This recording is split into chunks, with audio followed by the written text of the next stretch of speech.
café.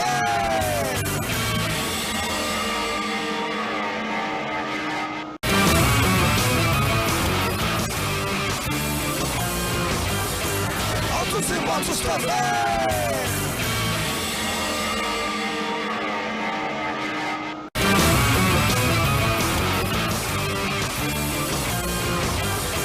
Altos e motos café. E aí, meus amigos, hoje ao vivo aqui nos estúdios do Bahia Notícias, aqui na Tancredo Neves, Autos e Motos Podcast. Vamos conversar hoje com Luiz Pimenta, economista, escritor, gestor, diretor financeiro do Grupo MC, aqui em Salvador, um grupo baiano, um grupo que tem uma história aqui na Bahia, e vamos bater um papo sobre a história do automóvel e também sobre o futuro do automóvel. Qual é o futuro do automóvel? Antes de tudo, quero agradecer a audiência aqui no YouTube. Depois você pode conferir a nossa live, o nosso ao vivo aqui do podcast no meu site autosemotos.com e também no meu canal do YouTube, Autos e Motos TV, que a gente compartilha o que está sendo divulgado aqui no Bahia Notícias, no canal do YouTube. Antes de tudo, agradeço a presença mais uma vez do Luiz Pimenta. Luiz Pimenta que tem uma história que antes da pandemia eu fiz um programa na TV Aratu e foi o último programa que eu fiz na TV Aratu por conta da pandemia, né? E eu tive uma notícia assim, olha, não vai ter mais, você só pode trazer 2 convidados a partir da próxima semana. 2 horas depois o programa foi suspenso e que bom que a gente retoma um tema importante. A gente vai falar de muitos assuntos que a gente conversou naquele dia, né, em 2020, né? Exato. Em fevereiro de 2020, logo após o Carnaval aqui de Salvador. E, antes de tudo, agradeço a presença e eu quero primeiro saber como foi que surgiu o carro na sua vida, né? Qual é a sua memória do carro no dia a dia, de você perceber o carro circulando e você entender que aquilo ali era algo inusitado na sua vida? Rapaz, tem uma história interessante, que quando vim para Salvador, eu fui trabalhar em uma concessionária. Você veio da onde? De Coaraci. Certo? Eu cheguei aqui em 1972, né? E eu fui trabalhar logo um ano depois numa concessionária Ford, que era a Baveima. E ali começou minha paixão pelo automóvel, realmente. Na época você tinha um Jeep, aquele Jeep Willys, certo? E aí eu fui trabalhar no escritório, contabilidade, e comecei aquela paixão. Na realidade, o automóvel é uma paixão. E quando você me falou para conversar sobre o futuro do automóvel, eu realmente não tibiei, né? Sim. Vim porque realmente é uma oportunidade grande da gente estar conversando, batendo esse papo. Mas antes disso, né? Você já estava vindo como profissional, né? Mas qual foi o primeiro carro que passou na sua frente no interior que você realmente olhou e os olhos arregalaram, né? Por incrível que pareça, foi o tal do Jeep, realmente. O Jeep Willys, naquela época, eu comecei a dirigir, eu aprendi nele. Meu irmão era meteorologista do centro de pesquisa e aí ele me dava o carro para me dar uma dirigida dentro do centro de pesquisa e aí eu fui aprendendo a dirigir e aquela paixão pelo carro já era grande, porque você já convivia vendo aqueles pau de arara, aquelas coisas todas. Então o carro sempre é aquele companheiro que você precisa. Aí você veio para Salvador, como você comentou aí, veio trabalhar, né? Então você é um jovem. Já estava formado em economia? Eu me formei em contabilidade com 17 anos. Olha. Aí eu vim trabalhar no cartório, né? Cartório tabelionato. E aí apareceu lá um advogado, me viu batendo máquina de datilografia e tal, aquela coisa toda. Aí disse, você quer ir para Salvador? Eu estava querendo continuar meus estudos. Eu disse, na hora, vou sim. Eu fazia aniversário no dia depois, eu saí de lá de casa um dia antes e vim para cá, para Salvador. E fui ser secretário dessa advogado. Desse advogado, que era doutor Ivo Bonfim e Ekel Amâncio Costa, que realmente foi ali que eu comecei a ficar aqui na capital e comecei a fazer vestibular para fazer economia. Aí fiz pós-graduação depois fiz mestrado, doutorado e hoje estamos aqui dirigindo esse grupo de empresas que nós começamos a trabalhar no grupo desde 85. Entendeu? Então tem uma história grande. História e aí grande. tem um livro escrito, que esse livro, Concorrência e Lucro no Mercado Automotivo, é um tema muito controverso, importante, porque assim, do mesmo jeito que o consumidor deseja um carro, a empresa que comercializa tem que saber vender, né? E Com a partir certeza. disso aí, essa relação de consumo é uma relação que tem dois lados, né? Então, assim, o dono da concessionária tem que saber oferecer o veículo, de certa forma, o consumidor tem que saber absorver e fazer uma compra, a melhor compra para ele. É por aí? Isso é um conjunto de coisas. Primeiro, você tem que ter uma indústria forte que produza produtos que o consumidor queira, certo? Antigamente, você tinha poucas marcas. Então, você tinha praticamente a predominância da Volkswagen, da Ford, da General Motors. E aquilo realmente era o início vamos falar, de 70, por aí era essa fase. Mas dali você tinha também a condição financeira de se comprar, você tinha um volume também menor e vários produtos dessas poucas marcas, eram quatro marcas que dominavam. Mas é claro que não tinha a relação que temos hoje do consumidor do cliente com a concessionária. A concessionária era mais fechada, era mais... Hoje Seletiva, né? Ela era mais seletiva. Às vezes tinha consumidor que se queixava que não tinha um atendimento que desejava, porque ele entrava na concessionária, lá às vezes as pessoas não davam nem atenção, que é diferente de hoje. Hoje você dá um segmento perfeito ao cliente, dá atenção ao cliente, ou então você realmente... Ele muda de concessionária e vai para outra. Vai para outra na hora. O mercado brasileiro, a gente, nos últimos 15 anos, houve uma evolução, né, Pimenta? Muito. E a evolução muito. de todos os níveis e a evolução também em vendas. Eu vou pedir para Paulo Nadal, meu editor, colocar os números do mercado de automóveis e comerciais leves de 2022, que fechou dezembro com 1.957.699 unidades, isso relativos a automóveis e comerciais leves. Prossegue aí, por favor, Paulo, porque aí agora a gente vai entrar mais na parte, quais são os rumos da indústria, né? Isso. Por favor, Paulo.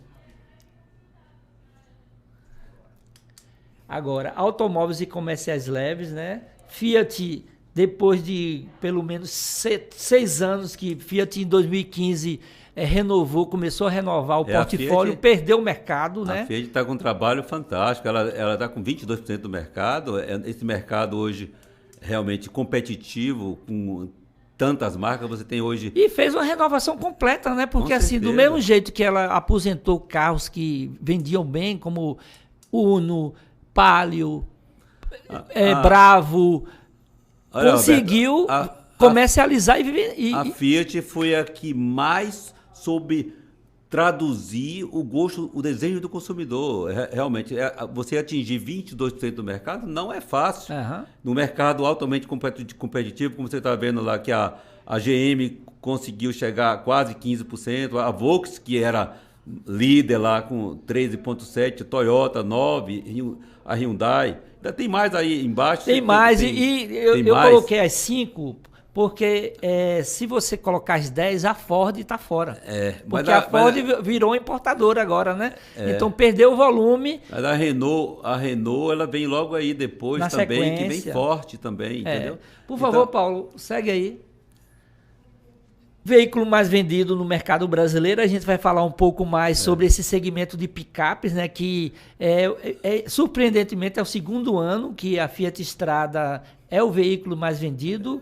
Na sequência aí a gente vai conversar. A Strada já vem num trabalho grande, entendeu? Esse ano ela foi o veículo mais vendido, não é das picapes. O veículo, exatamente. Só para você ter ideia, o top 10 dos carros de passeio aí. Hyundai HB20, quase 100 mil unidades, GM Onix, aí vem o sedã do Onix, em terceiro lugar, Fiat Mobi, Volkswagen Gol, dois compactos que, se você pegar números de 10 anos atrás, era o perfil do consumidor brasileiro. Isso. Vou fechar esses números para a gente falar dessa mudança de perfil do consumidor. GM Tracker, que é o SUV, Volkswagen T-Cross, outro SUV, Fiat Argo, Jeep Compass, Hyundai Creta. Só para você ter ideia, 1, 2, 3, 4 dos 10 são SUVs. Então, isso demonstra que o perfil do brasileiro tem mudado. Mudou sim, está mudando. É interessante que você veja, olha, você vê pontuando, a Fiat está em 1, 2, 3, né?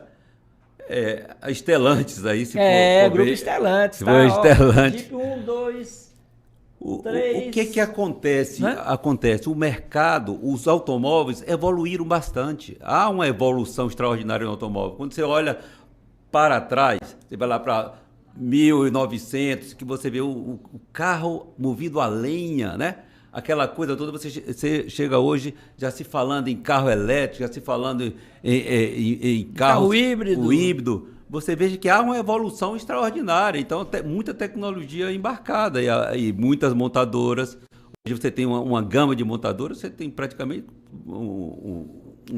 são 30 e poucos montadoras. Tem outro card. Bem, agora é onde a gente quer chegar. A gente sabe que o brasileiro hoje ele tem o perfil de compra, né? Nesse perfil de compra, poucas vendas são à vista. Eu acho que quase 80% é financiamento, tem um consórcio e tem assinatura de carro e compartilhamento, que é aluguel em estações. Em alguns lugares no mundo você consegue fazer esse aluguel rápido do veículo. É o momento que o carro é seu. Como é que você enxerga esse mercado hoje diante dessa mudança do perfil? Existe um movimento no mundo do não carro, né? Dos jovens não querendo mais tirar carteira, não querendo mais comprar. Hoje existem os aplicativos de carro, onde as pessoas não têm um veículo, mas usam o serviço. Então tem um conjunto de mudanças aí e tem as concessionárias, junto com as montadoras, ofertando cada vez mais carros no mercado, né? Na realidade, existe muita conversa e às vezes a gente imagina que é como se você fosse deixar de comprar um carro. Você vai sempre... Aquele consumidor que quer o seu carro, ele vai sempre comprar.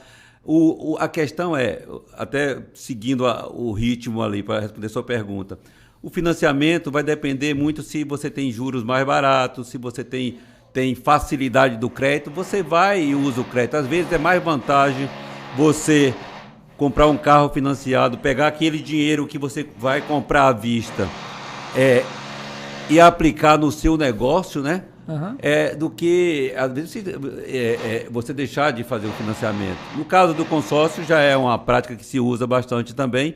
Agora, esse aluguel, esse compartilhamento é uma coisa que está vindo. Os centros mais desenvolvidos, você já vê um pouco mais isso. Mas, se você analisar direitinho, o aluguel de carros, ele já existe bem. A quantidade de locadoras que nós temos no Brasil é muito grande e eles estão apostando muito que 2023...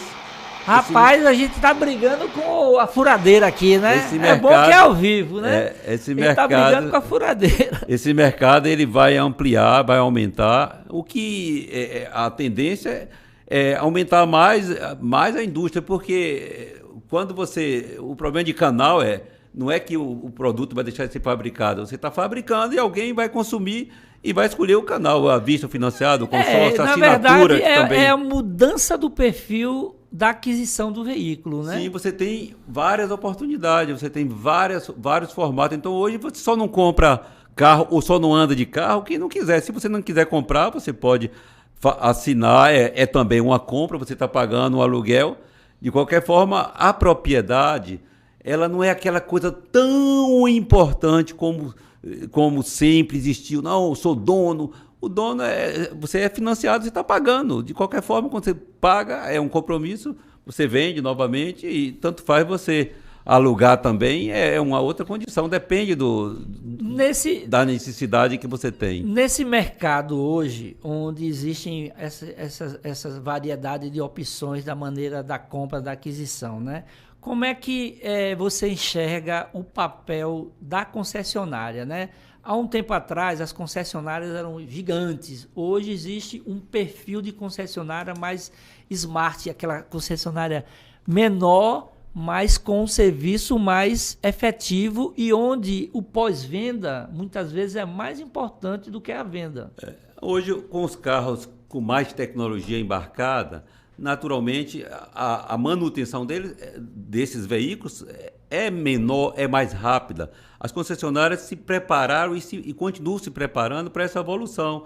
À medida que você vai embarcando mais tecnologia nos equipamentos, nos próprios veículos, você vai melhorando a tecnologia. Hoje os carros quebram menos, os carros têm menos necessidade de determinadas imposições. Então, o que é que você vê normalmente? Se você tem um carro com a periodicidade de garantia de 5 anos, você usa o carro aquele período e com custo baixo.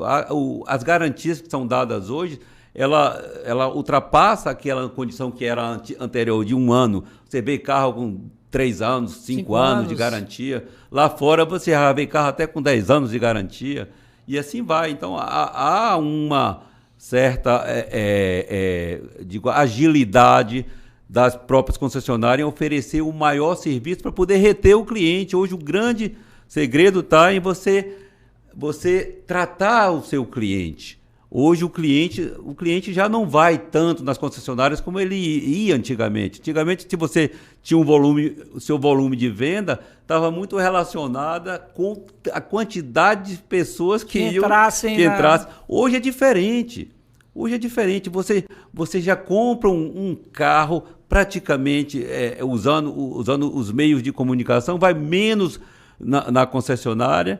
E, além de menos, quando você vai prestar o serviço, você vai lá e, naturalmente, as marcas, todas elas, têm se preparado para dar a melhor assistência para você continuar com aquele cliente, para você reter o cliente. É isso. Mas você pensa parecido, vou citar uma frase que diz o seguinte: hoje é fácil vender o primeiro carro.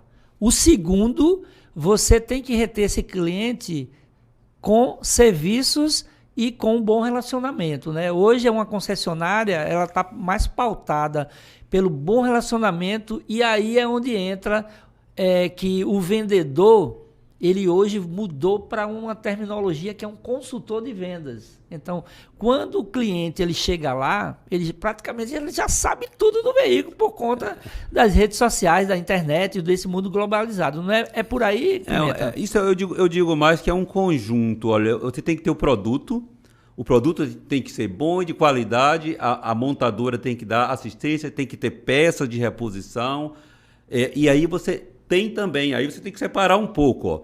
Uma coisa é a venda, outra coisa é a manutenção. Normalmente você não faz com o mesmo consultor. Hoje, como você está falando, você tem o consultor de vendas, aquele que ele vai levar você a adquirir aquele produto que você precisa. Então, ele é aquele consultor que ele vai complementar aquilo que ele não encontra na internet. Tem informações, todo mundo sabe o modelo, mas a especificação, o que tem, você vai encontrar o consultor que ele está preparado. Hoje, tanto as concessionárias, a rede como a montadora se preocupam em preparar. Depois disso, o segmento, você vai ter consultor para serviços de pós-venda. Hoje o trabalho de pós-venda é um trabalho muito importante, porque é aí onde você vai reter aquele cliente dentro da loja ou dentro da marca, se você tiver um produto que agrade a ele, naturalmente, e que tem uma boa assistência. Então, se você chega, tem uma marca que não dá atenção, se o cliente, naturalmente, você vai procurar outra marca ou outro concessionário. Falando em marcas, eu vou pedir a Paulo para colocar o volume de vendas do mercado global por país e depois a gente vai botar Aí, vamos lá. Ó, hoje, 2022, volume em unidades, né, em comparação a 2021, a China é o grande mercado hoje, né, com quase 27 milhões de unidades comercializadas, né, crescimento de 2%, Estados Unidos 13.828.337 unidades, queda, a Índia 4,3 milhões, né? Um Isso. crescimento até surpreendente de 24%. Japão um pouco abaixo da Índia, com menos 5%. Quer dizer, os mercados, vamos dizer assim, mais industrializados, terminando com volumes menores, né? A Alemanha praticamente zero, né? Está vendendo 2,8 milhões de carros. O Brasil, que já chegou à quinta colocação em vendas, né? Por conta... Isso em 2015, O Brasil, 2012. em 2013, chegou a 3 milhões e 900 mil veículos. Pois é. Teve uma queda ainda, né? Em 2022. Isso demonstra exatamente. Vamos falar sobre isso. Aí, na sequência, Reino Unido, França, Coreia e Canadá.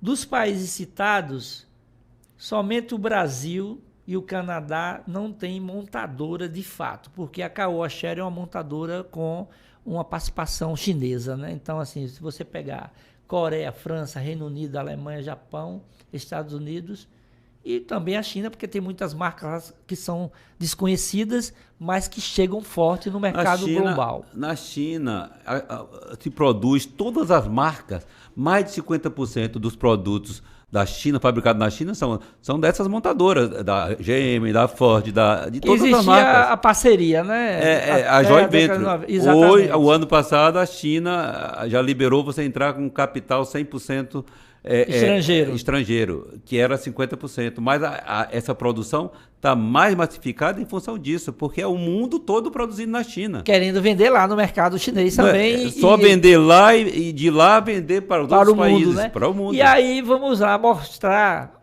a configuração das marcas no mundo. Como você gosta de reforçar, e você tem um discurso bem coerente, eu queria que você falasse um pouco desse calendário aí, que são poucas marcas que são as donas, né? Você veja o que aconteceu no mercado automotivo, como ele cresceu no mundo. Ó. Hoje nós temos a Stellantis, que ela engloba a Peugeot, a DS, Citroën, a Bosch, a Opel, a Chrysler e a Fiat. É hoje o maior grupo, o grupo econômico do setor automotivo. Né? Depois você vem para a Volkswagen, imagina. A Volkswagen hoje detém a Audi, a Bentley, a Bugatti, Lamborghini, Porsche, City, a Skoda e a própria Volkswagen. É o segundo maior grupo. Depois você vem para a GM, que já foi o maior grupo. A GM hoje está com a Uli, a Holden, a GMG, a Chevrolet, a Cadillac, a Buick, que é uma chinesa, e a Lincoln Companhia também. Você vem depois para a Geely, que tem a Lotus, a Proto, Volvo, e naturalmente o mundo está convergindo para a gente ter 6 grandes grupos no mundo, entendeu? De automóvel. Apesar delas todas, elas já se comunicaram, e muito desses fornecedores, né? São basicamente os mesmos no mundo todo, eles só vão se ramificando. Então é uma gigante que vai se formando. No caso aí, a gente jamais poderia chegar à conclusão que ia ter uma Stellantis hoje com um volume desse tamanho. E com marcas importantes, né, no mundo, né, as francesas, né, você vai lá hoje, você tem uns menores, a Ford, ela encolheu um pouco, que ela ficou mais inclinada para utilitários. Você tem a própria Toyota, que eu pensei que ia crescer mais, ela não teve aquele desenvolvimento tanto, mas é significativa. Você vê a Toyota hoje, ela tem a Lexus, a Daihatsu, quem mais dali é a Toyota? Só essas 3. Só essas 3. Agora o importante é reforçar o seguinte, marcas tradicionais como Jaguar e Land Rover está num grupo indiano, né? A Geely comprou a Volvo. Então, muitos produtos Volvo, pela qualidade, ou mesmo Jaguar e Land Rover, a própria Tata pode assimilar algumas tecnologias, compartilhando com carros próprios. Né? Eu vou lhe falar uma coisa sobre isso. Há uma mundialização dos processos, da indústria. A indústria hoje, ela realmente é uma indústria global. Não dá para... O que se produz aqui, se produz Na China se produz em todo o mundo se produz basicamente parecido. Os produtos, cada dia que passa, você vai tendo eles mais parecidos. É uma ilusão hoje dizer, carro produzido no primeiro mundo é melhor do que o nosso. É relativo. Hoje se produz carros no mundo basicamente no mesmo formato. E, inclusive, quando não produz aqui, se traz de fora numa rapidez imensa. É por isso que a China produz esse montante, porque ela leva carro para várias partes do mundo também. Então, ela aprendeu a fazer carro numa velocidade imensa, não é que, e com um custo barato. O problema da China é que ela tem um custo muito barato e ela compete de uma forma mais favorável. É por isso que você vê, tem mais marcas que estão vindo aí, também fortes para englobar mais ainda, encher mais esse mercado. Vou pedir a Paulo para colocar um vídeo de um carro chinês para que a gente fale nesse novo momento do mercado brasileiro, que é o segundo movimento dos carros chineses no Brasil, onde marcas importantes na China, que são globais, estão se instalando no Brasil, como a Great Wall, que vocês do grupo MC representam, né? Vocês representam.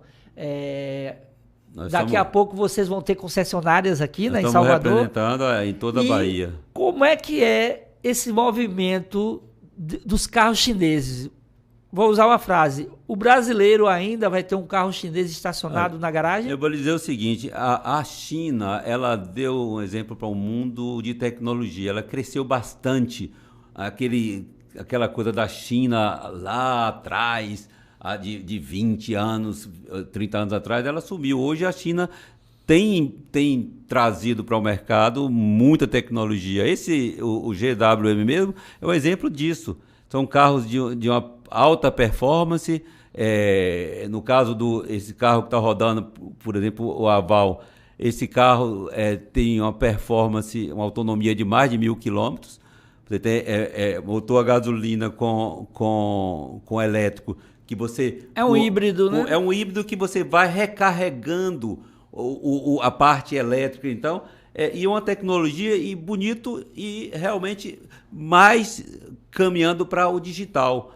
Você vê, a marca ela vem com um jargão de trabalhar o digital, trabalhar o cliente, fazer tudo pelo cliente. É uma grande diferença, quando eu estava falando sobre o cliente, é você levar mais comodidade para o cliente, onde o cliente estiver. Por exemplo, se você está aqui em Salvador, um cliente de fora, lá de Itabuna, ou qualquer lugar que quiser comprar, a assistência, o veículo vai até ele, vai ter que levar, ele vai comprar, vai entregar na casa dele. Então, tem coisas que são propostas hoje pela GWM que vem realmente inovar o mercado.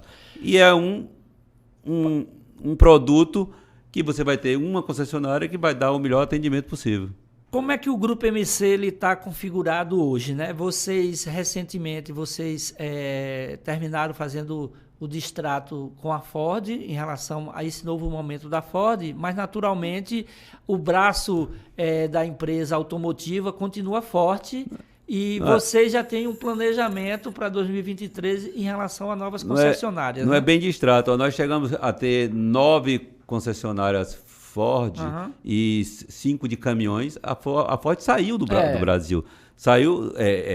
Nós saímos também de caminhões. E assim como ela saiu também, ela ficou só com importados e não tinha espaço para continuar, certo? Então hoje nós estamos preenchendo esse espaço com a Great Wall. Hoje vocês estão com Renault? Nós estamos com Fiat, com Renault e mais a Great Wall. Nós vamos procurar crescer nessas 3 marcas. Fiat aonde? Fiat em Feira de Santana.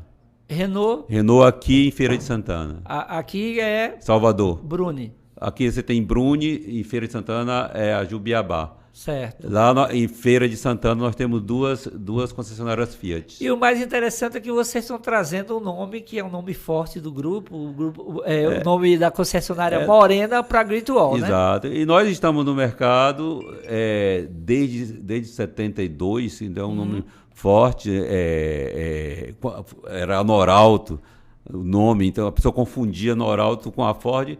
E agora a gente está com toda essa experiência que nós temos no setor automotivo, realmente nós vamos empregar isso em cima das outras marcas para poder melhorar ainda mais para o consumidor. A ideia é você ter o consumidor como centro para a gente prestar os melhores serviços possíveis. Essa é a ideia. Tem uma pergunta aqui que eu recebi aqui no meu celular, em relação a modo de compra financiada, né? São duas perguntas em uma, né? Modo de compra financiada. Qual é a orientação para a melhor compra em relação a você fazer um financiamento racional do veículo, ou é melhor ir para um consórcio? São duas perguntas. Olha, eu costumo, essa pergunta eu sempre respondo da seguinte forma: o consumidor tem que ver o que cabe no bolso dele, o que é confortável para ele. Olha, se ele precisa logo do automóvel, se ele não precisa, olha, o consórcio é uma alternativa, certo? Não se trata do que é melhor, você precisa ver o que é melhor para você. É a mesma coisa na escolha do produto. Você quer um produto, você tem que ver, o produto cabe no meu bolso? Eu posso comprar esse produto? Ele não vai me trazer um impacto negativo? Eu preciso de um impacto positivo na minha vida. Então, se eu comprar ele, eu tenho no prazo, essa condição para mim é favorável, então você faz aquela situação. Não é favorável, eu quero alugar, eu quero fazer isso. Então, você tem que ver o que cabe no seu bolso. Então, naturalmente, os juros de financiamento de carro são os mais baratos, por incrível que pareça. Depois de casa própria, os carros novos são os juros mais baratos. E você compra hoje carro com 60 meses, você compra com facilidade e tem produtos hoje para todo nível. Você tem produtos do mais simples, os carros tipo Kwid, os carros Mobi, esses carros são carros também tecnologicamente muito bons, até os mais sofisticados do mercado. É claro que quem mais financia os carros é classe média, classe C, classe D. Então esses clientes naturalmente não têm uma renda tão elevada e eles preferem financiar porque todos nós precisamos de um carro. Essa coisa do carro, não vai ter carro, sempre vai ser a segunda opção de todos nós. Depois o primeiro carro. Tem uma casa, mais o carro, e tem muita gente que prefere primeiro o carro. Exatamente. Certo? Eu quero primeiro o carro, entendeu? Então o carro vai ser sempre aquele objeto de desejo realmente de todo mundo. Tanto faz homem, mulher, precisa de um carro, não importa de como seja adquirido o carro, ele precisa de um carro. Esse aí é um ponto importante. Como adquirir o carro, né? Hoje, com o mundo globalizado, as próprias concessionárias tiveram que se adequar à maneira da venda, né? Hoje se vende muito por venda online, até porque o consumidor, como a gente estava aqui conversando, o consumidor, ele, antes de ir na concessionária, ele já conhece o carro. E hoje existem os configuradores nos sites das montadoras e das próprias concessionárias, onde ele pode chegar lá e colocar: quero o carro com motor 1.0, turbo, quero aspirado, quero o multimídia.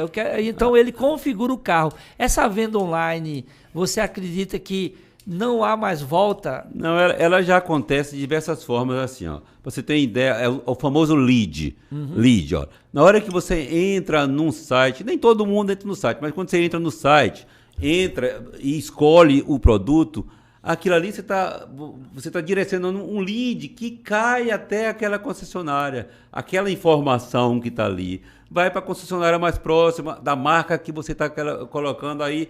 Aí a concessionária entra em contato com você e agiliza esse trabalho. Então facilita para você. Você não tem todas as informações, mas aí você complementa com o consultor que está do outro lado, certo? Exatamente para te dar o que falta. Você não vai ter todas as informações, porque é uma série de informações. Aquele mais detalhista, ele vai, procura, mas sempre vai terminar tendo um elo de ligação. A concessionária sempre vai ter esse elo. Essa história de dizer, a montadora passa direto, o cliente gosta desse contato com a concessionária. Para ele é importante. Mesmo que ele não vá, ele tem hoje os canais. É o WhatsApp, o próprio... todos os meios que nós temos de comunicação, da maneira que o consumidor quer, a gente chega até ele. Então, os leads é aquele que te localiza. Como você não foi na revenda, a gente te localiza e diz, olha...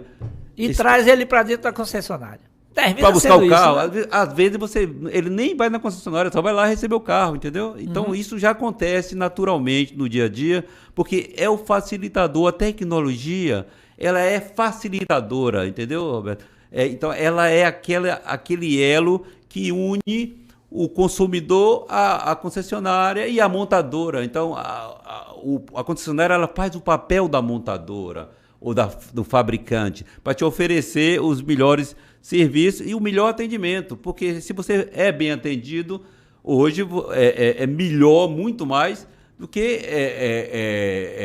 o lucro que você tem no carro, certo? O lucro não é a coisa tão mais importante. O importante é o lucro que você vai ter durante os anos com a família. Eu preciso te atender bem para que seu irmão vá, seus filhos vão. Você volte à concessionária. Exato. E você tem aquele elo se formando para você fazer um negócio. A concessionária vive de negócio, vive de vender carro, de consertar carro. E do relacionamento agora também, que é importante. E hoje você tem hoje, além dos CRMs, que cada vez mais você não pode viver sem ele, né? Você tem que ter aquele acompanhamento. Você aprendeu, os concessionários aprenderam. Quem está vivo hoje, os concessionários que estão aí, eles passaram por essa fase. Você vê na década de 90, muitas concessionárias saíram do mercado exatamente em função de uma época de mudança. Hoje nós temos o consumidor bem mais consciente. E mais exigente. Mais exigente. E as concessionárias, sabendo disso, procuram fazer o trabalho bem melhor para atender bem melhor os consumidores. Bem, Autos e Motos Podcast vai fazer o giro de mercado para mostrar alguns eventos que acontecem e também situações importantes no mercado automotivo. Por favor, aí, solta a vinheta, Paulinho. Bora, Paulinho.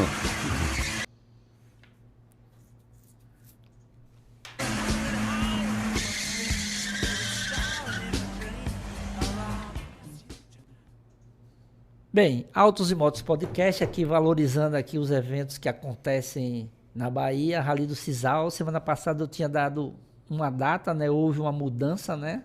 Vai ser em Valente, dia 18 de março, primeira etapa aí, 2023.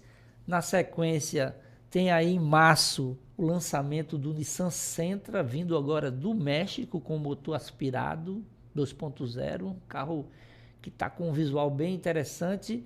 E tem uma dica da concorrência e lucro no mercado automotivo, um livro aqui de Luiz Pimenta. E aí, o que é que você conta nesse livro? Como foi que você teve a ideia de construir assuntos e que terminaram levando a você fazer um livro, né, Pimenta? Qual foi o ano da edição? Isso aí foi 2012. Na realidade, eu comecei, como eu fiz economia, eu iniciei um mestrado lá, e no mestrado eu tratei desse assunto, da crise das concessionárias. Eu trabalhei aquela década de 90 toda mostrando o que é que houve até 2000, aquela dificuldade toda do mercado com a chegada das newcomers, aquelas novas, a Renault, a Toyota, as marcas todas que chegaram, a Nissan. E aí eu aproveitei e concluí o mestrado e disse, vou fazer um doutorado. Aí no doutorado eu fui pesquisar bastante e aí eu consegui chegar a uma tese de doutorado que fui aprovado realmente com louvor, graças a Deus, e a gente conseguiu fazer esse livro que já foi edição esgotada, são 10 mil exemplares, foi distribuído para praticamente todos os concessionários no Brasil, através da FenaBrave, fiz uma parceria com a FenaBrave. E realmente, esse livro a gente mostra como se forma tanto tanto pelo lado científico, como acontece a relação das concessionárias com o consumidor e com as montadoras. Então, eu mostro várias situações onde você tem que realmente, para sobreviver, tem que obedecer sérios requisitos, e eu aponto algumas situações bem interessantes. É isso que eu quero saber. Eu olhei aqui no relógio, não estou apressado não. É porque assim, a gente tem 43 minutos que estamos aqui conversando. Já? E aí, amigo, a pergunta, quais são os rumos da indústria automotiva? Assim, a gente fez assim, vamos botar um tema, né, para o bate-papo, né? O futuro do automóvel. Mas quais são os rumos? A indústria está indo para que lado? A gente conversou aí sobre compartilhamento, sobre assinatura, sobre a chegada de carros chineses, né? A mudança do perfil do consumidor brasileiro, que antes comprava carro compacto, agora já está mudando para SUV. Daqui a pouco eu vou colocar... não bota agora não, Paulinho, isso aí. Daqui a pouco eu vou colocar alguns modelos que vão chegar e que mostram que o consumidor brasileiro está indo para um caminho totalmente diferente, né? Quais são esses rumos? Eu tenho um costume seguinte, desde a década de 90 que eu vou todo ano ao congresso da FenaBrave, um congresso que acontece normalmente em São Paulo e que abrange praticamente toda a América Latina. E nesses congressos a gente discute e vê muitas coisas. O ano passado, para responder essa pergunta, eu tenho que falar um pouquinho do futuro do automóvel. Então, a gente realmente... num congresso, você vê muita coisa. E a gente ouve também muita coisa. A própria imprensa fala muita coisa. Às vezes escuta até sem base. Mas eu costumo dizer o seguinte, o automóvel, ele já é o futuro. Porque quando você vem atrás e você vê como era o automóvel lá atrás, por ido de 1900, se você vê o automóvel hoje, você vê a tecnologia embarcada. Você tem só de semicondutores que você tem ali, você embarca cerca de 8 a 10% de semicondutores, que é a grande... Vamos falar se tiver tempo ainda. Então, você tem todo um conjunto de produtos embarcados dentro daquele produto. Então, a tendência é a gente ir seguindo a onda do mercado. Você está falando hoje, o que é onda? Hoje há uma preocupação imensa de todo mundo com relação à natureza, o ambiente. Então, hoje, quando você for produzir um carro, você tem que saber o seguinte, se eu vou produzir um carro que ele é híbrido, ele é elétrico, ele é menos poluente. Se minha fábrica for poluente, eu estou destruindo aquele produto. Olha o conceito. Então, o conceito é produtos mais limpos, com energia mais limpa, mas não vale para todo mundo. Mas há controvérsias, como diz assim, né? Vou mostrar alguns modelos que fogem desse raciocínio aí, que é o raciocínio de motores limpos, né? Este ano de 2023, a indústria brasileira vai apresentar e vai lançar alguns modelos como essas picapes grandes, que são picapes com motor a gasolina, 400 cavalos, vou botar 3. Chevrolet Silverado, a Ford F-150, que foi apresentada essa semana, ainda não tem preço, mas são modelos a combustão ainda, e a Ram 3500, né? Nós estamos em 2023. Você está falando de futuro, é 2050, 2040. Esses carros ainda vão rodar. Então, se prevê aí esses carros de combustão até 2030. Então, já está se falando em mudar. Então, os carros híbridos, esses carros vão... Eu vou botar os híbridos.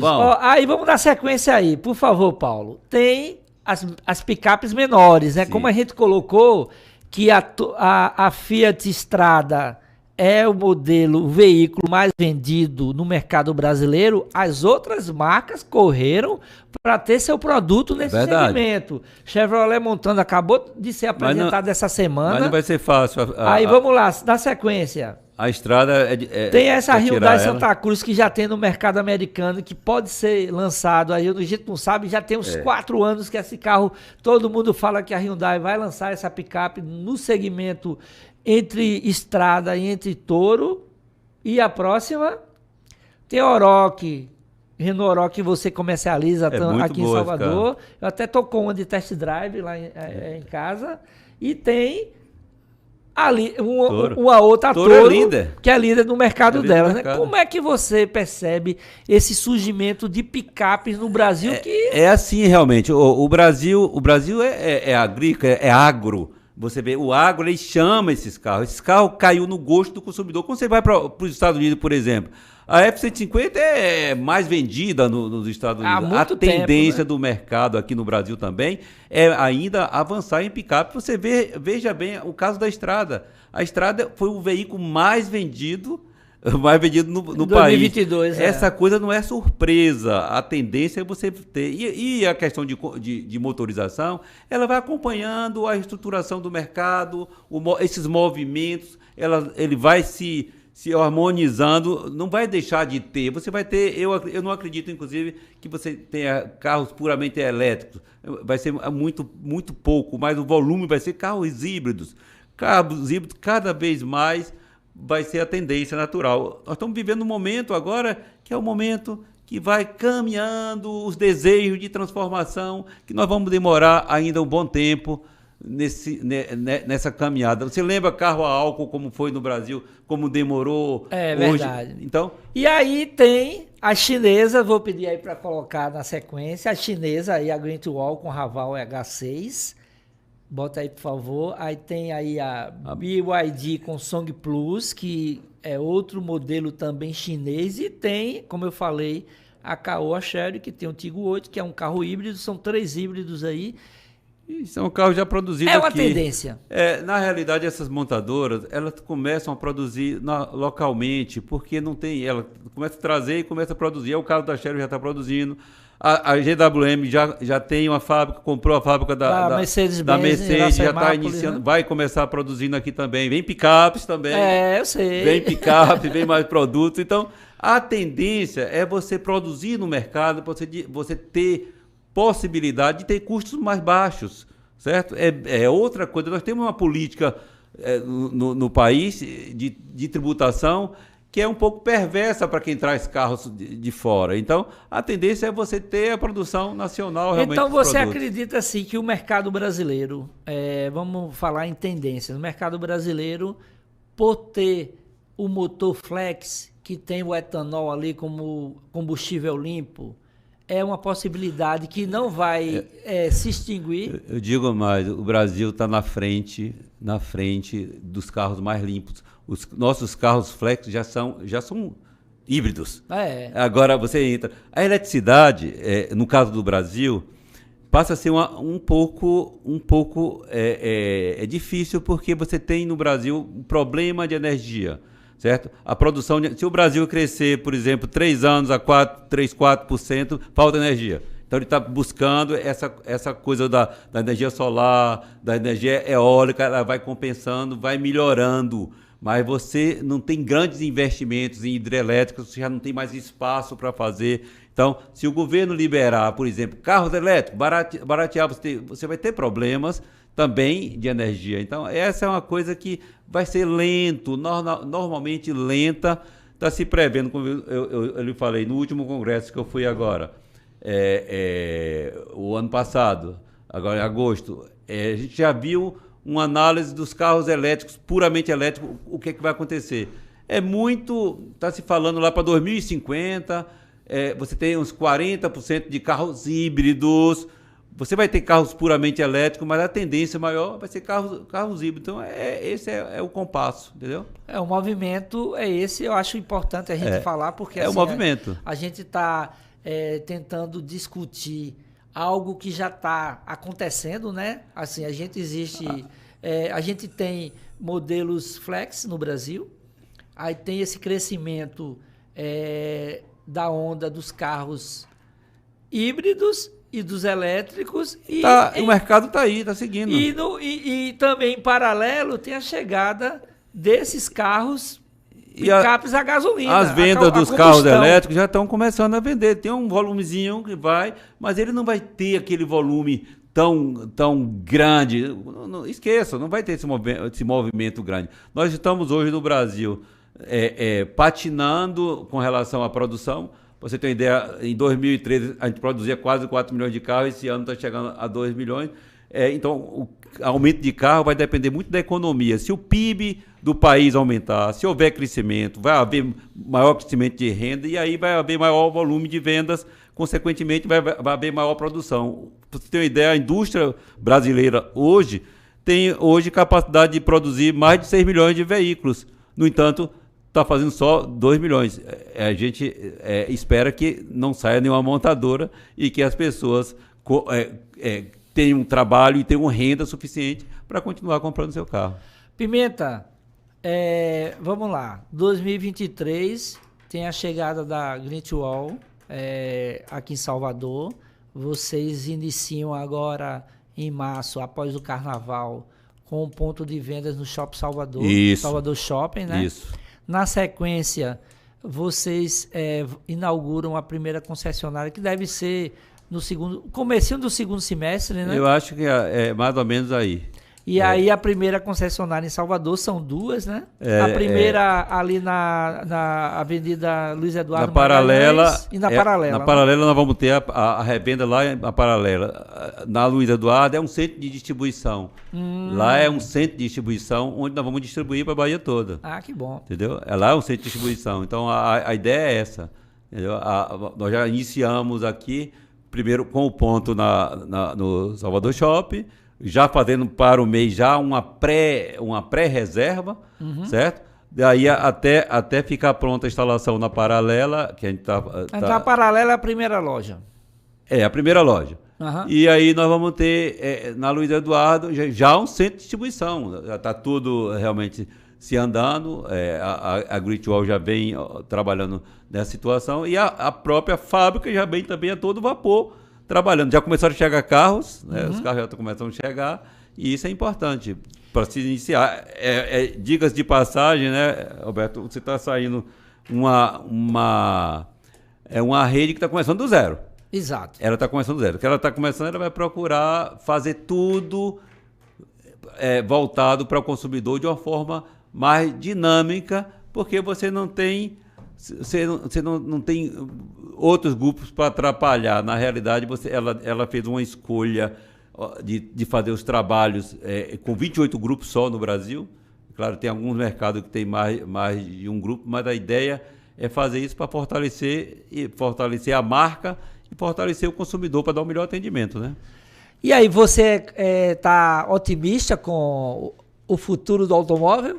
Olha, eu sempre estive otimista. Veja, apesar de reconhecer que o que compra carro é renda, as pessoas precisam de renda. Eu aposto no país. Eu acho que o país vai crescer, certo? Não tem como não crescer, porque eu me lembro que o Guedes falando uma vez, disse assim: esse país está condenado a crescer. E ele vai crescer porque o povo exige que ele cresça, e o povo é trabalhador. Então, a economia ela funciona desta forma. Você tem empresas tem pessoas que trabalham nas empresas, ganham dinheiro, compram e voltam para as empresas, aumentam as empresas, investem, aumenta as empresas. É a bola de neve. É o circo virtuoso da economia. Então, e aí você tem facilitações que vão momentaneamente. Às vezes tem problema, quando você tem inflação, você tem juros, você tem que equilibrar tudo isso, e essa coisa vai ser equilibrada. Vamos lembrar que a gente está saindo de uma pandemia onde no mundo desorganizou a produção no mundo todo. Você sabe disso, que a questão dos semicondutores, os semicondutores que equipam toda... a base da tecnologia embarcada. A tecnologia carro, toda, né? E no carro ele embarca apenas 8%, mas eu falo de uma maneira geral, ela conseguiu desorganizar a produção no mundo todo. Então ela está se organizando agora, se reestruturando, e é assim que a gente vai acreditando. Eu não sou só otimista, eu sou entusiasmado com o setor. Nós acreditamos no setor. Eu acredito, tanto é que eu vivo no automóvel desde 72, e eu vejo que é um caminho para a gente prosperar. E tem uma última notícia que eu quero dar, que acabei de ver aqui A Ram confirma nome da primeira picape elétrica da marca. A Ram 1500 Rive, que foi apresentado, sobe aí, Paulo, por favor, foi apresentado agora no Salão de Chicago, dos Estados Unidos. Então, assim, isso mostra um ponto que nós falamos. As picapes são a bola da vez em 2023, tanto as picapes grandes, né? Quanto as picapes médias compactas. Você vê aí, no caso da Ram, ela viabiliza, porque a Ram, quem compra a Ram pode gastar combustível naturalmente, mas quando ela aumenta a performance, quando ela é elétrica, ela vai com certeza aumentar a sua fatia de consumidores. E é isso que as montadoras querem. É mais uma opção, né? Com certeza. E aí tem o que você falou. E é um belo produto, a Ram é um belo produto. E o que você falou, que eu concordo, que eu acho que o Brasil ele está mais para carros híbridos do que para carros elétricos. Naturalmente, vai ter um volume de carros elétricos, mas por conta da plataforma nossa ainda ter o motor flex, a gente tem uma tecnologia que no mundo todo é elogiada, né? Então, assim, quando a gente pensa em elétrico, híbrido e motor flex ou a gasolina, eu acho que todos têm seu momento. Eu acho que a tendência, nós vamos ter essa motorização voltada para o híbrido realmente, com elétrico também carregando, com plug-in. Eu acho que os plug-in talvez cresçam também. Então, há um futuro que eu acho muito bom para o automóvel. Eu olho o automóvel como futuro. Respondendo, eu disse que o Douglas me fez uma provocação sobre o futuro do automóvel. Né? Mas o automóvel tem futuro, Douglas. E a gente está aí realmente olhando para o automóvel realmente com um futuro brilhante. É claro que você tem os problemas econômicos que o próprio processo vai resolvendo, não tem outro jeito. À medida que eu melhoro a renda das pessoas, eu melhoro as condições de compra, fortalece todo esse conjunto de virtuosidade. Então, o círculo virtuoso da economia, ele funciona assim, né? As famílias trabalham nas empresas, aquilo que eu estou repetindo. As empresas pagam salários, os salários compram bens e serviços que termina poupando, vai para investimento e você cresce. E o futuro é hoje. Eu quero agradecer a presença de Luiz Pimenta, você que é um cara que pensa o automóvel, pensa a relação do consumidor com o concessionário e com a marca, né? Você que é economista, diretor financeiro do Grupo MC e autor do livro Concorrência e Lucro no Mercado. Quero agradecer mais uma vez. Com certeza, ao longo do ano, outras oportunidades nós teremos aqui para bater um papo, para falar sobre algum ponto que a gente não conseguiu falar. Eu agradeço e eu quero que você cite aí suas redes sociais para que as pessoas sigam e também entendam que existe pessoas pensando na Bahia sobre o automóvel. Né? Para mim é satisfação grande, entendeu? Até o tempo é curto realmente, 1 hora é muito curto. Eu sempre publico algumas coisas no Instagram, Luiz José Pimenta, também é Luiz José Pimenta sempre, para Facebook também. Redes sociais. Então, LinkedIn, sempre estou com o Luiz José Pimenta. E dizer para vocês que é uma satisfação imensa falar com vocês todos, quer dizer, vocês já me conhecem aqui também na Bahia.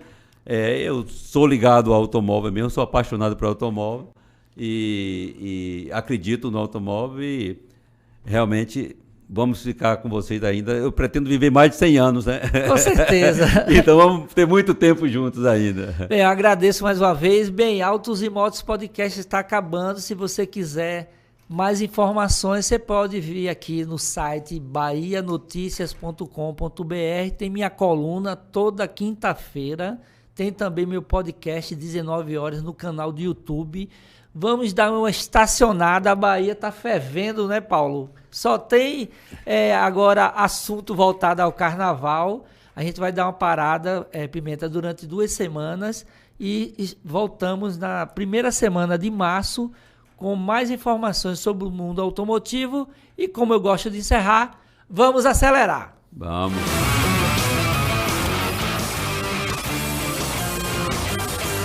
Autos e Motos Café!